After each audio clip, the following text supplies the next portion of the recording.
আমার মনে হয় না পৃথিবীতে আর কোনো দেশ আছে যে দেশটা প্রবাসীদের রেমিটেন্সের উপর এত বেশি নির্ভরশীল। বাংলাদেশের প্রায় 2 কোটি মানুষ প্রবাসী। তারা যদি জাস্ট 1 মাসের জন্য রেমিটেন্স শাটডাউন করে দেয়, কোন সরকারের বাপেরও অকাত নাই যে ওই সরকার দাঁড়ায় থাকবে, নগদে সরকার পড়ে যাবে।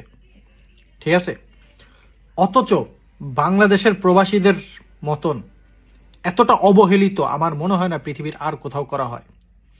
ইন্ডিয়ারও অনেক প্রবাসী বাইরে থাকে, যেমন মিডিল ইস্টে অনেক থাকে। ইন্ডিয়ান এম্বাসিগুলো অলরেডি তাদের অনেক দিক নির্দেশনা দিছে, অনেক দিতেছে, সাপোর্ট দিতেছে, অনেকটা দেশের থেকে নিয়েও আসতেছে। ইন্ডিয়ার অনেকগুলো ফ্লাইট গেছে। আমাদের সরকারের কোনো একটা দেখছেন যে কোন একটা প্রবাসী নিয়ে কথা কইছে? এই পর্যন্ত কোনো কথা কয় নাই। খালি টাকা নেওয়ানোর সময় আছে, তারা দেওয়ানোর সময় নাই। প্রবাসীদের যে একটু সাপোর্ট দিবে ওই সময় কোনো নাই। এই যে ফিনল্যান্ড নিজে প্লেন পাঠাতে পারে নাই আপনার মিডল ইস্টে, সুইডেনের সাথে কন্ট্যাক্ট করছে। সুইডেনের সাথে সুইডিশটা আর ফিনিশটা একসাথে আসছে আর কি মিডল ইস্ট থেকে।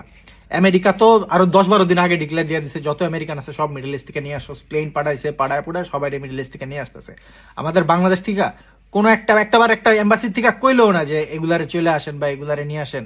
ওই মিডল ইস্টে যারা আছে তাদের নোটিশ যায় আর কি, ওই ওদের দেশের গভর্নমেন্টের পক্ষ থেকে। এম্বাসির পক্ষ থেকে কোনো খবর নাই। মানে এতটা অবহেলিত, আমরা খালি টাকা দিয়াই যাবো কিন্তু কোনো ধরনের কোনো সেবা আমরা পাবো না। আর প্রবাসী কল্যাণ মন্ত্রী বানাইছে তো নুরা বাগলারে। ঠিক আছে, কি কমু আর।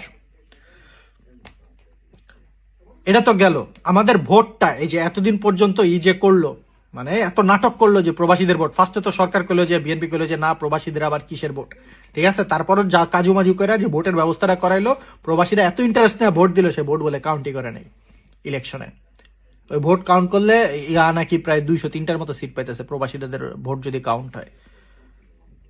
মানে আমরা এত কষ্ট করে ভোট দিলাম, সে ভোটটা কাউন্ট পর্যন্ত করার মনে করলো না। অথচ আমাদের এই কষ্টের টাকার উপরে পুরা দেশের সরকারটা দাঁড়ায় আছে।